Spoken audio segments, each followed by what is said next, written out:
Hello, my name is Phillip Dungan, aka Grizz, student here at the University of Nevada, Reno, and today we're going to be talking about ethical hacking. A very interesting topic, so let's dive right in. First of all, our agenda. What is it? What is ethical hacking?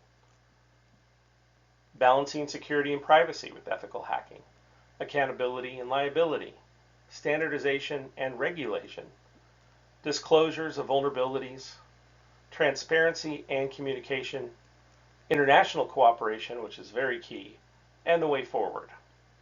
Those are all the things that we're going to discuss in this presentation. So what is ethical hacking? Ethical hacking, also known as penetration testing or white hat hacking, plays a critical role in cybersecurity.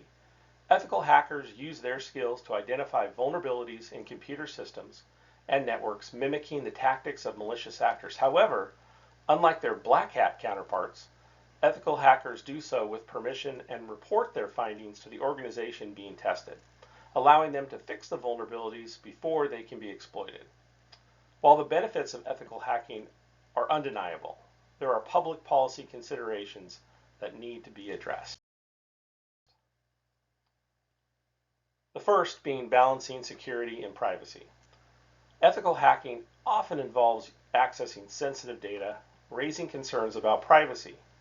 Public policy needs to ensure ethical hackers operate within clear legal boundaries and have strict data protection protocols in place, especially when dealing with personal information or public health information or personal health information.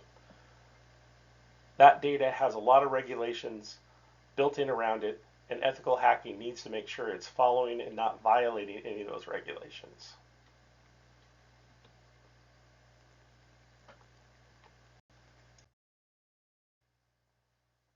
Accountability and liability is also very important. What happens if an ethical hack goes wrong and inadvertently damages systems? Public policy should establish clear guidelines for ethical hackers regarding what constitutes authorized testing and define liability for any unintended consequences. Again, great example being somehow public health information or personal health information is compromised. There needs to be policy addressing those potentialities. Standardization and regulation is also very important. The ethical hacking industry currently lacks universal standards. Public policy could encourage or mandate the creation of standardization or standardized methodologies and qualifications for ethical hackers, ensuring a consistent level of professionalism. Another factor is the disclosure of vulnerabilities. Ethical hackers often uncover critical vulnerabilities. Public policy debates center on how quickly these vulnerabilities should be disclosed publicly to avoid attackers exploiting them before they are patched.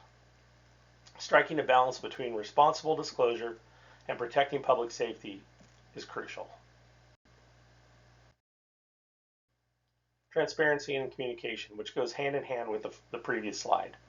Public trust is essential.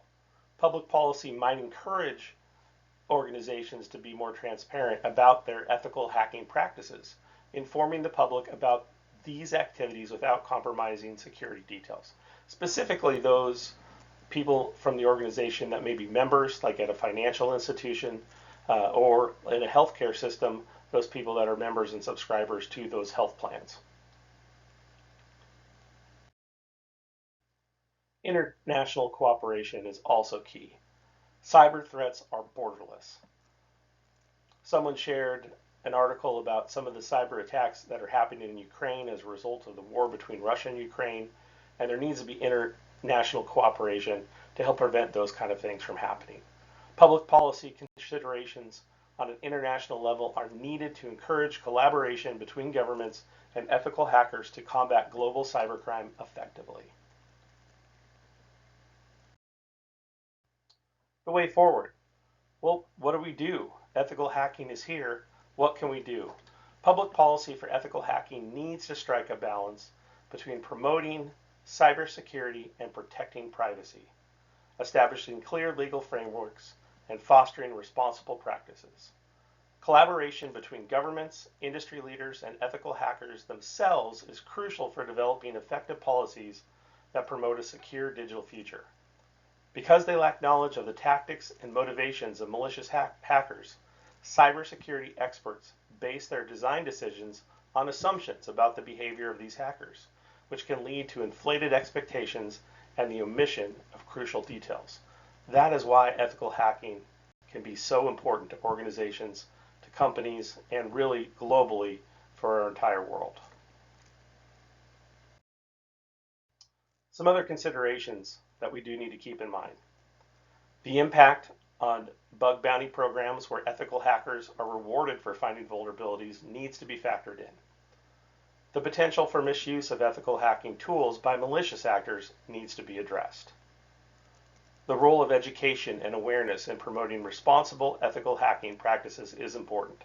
I know several major universities actually offer courses in ethical hacking now, which I thought was very interesting. And I think that's a positive step and a consideration that's obviously being considered here. Those are the references. Thank you so much for listening to my video. I hope you found it interesting, and please ask any questions. I'll be happy to try to answer them as best I can. Thank you, and have a great day.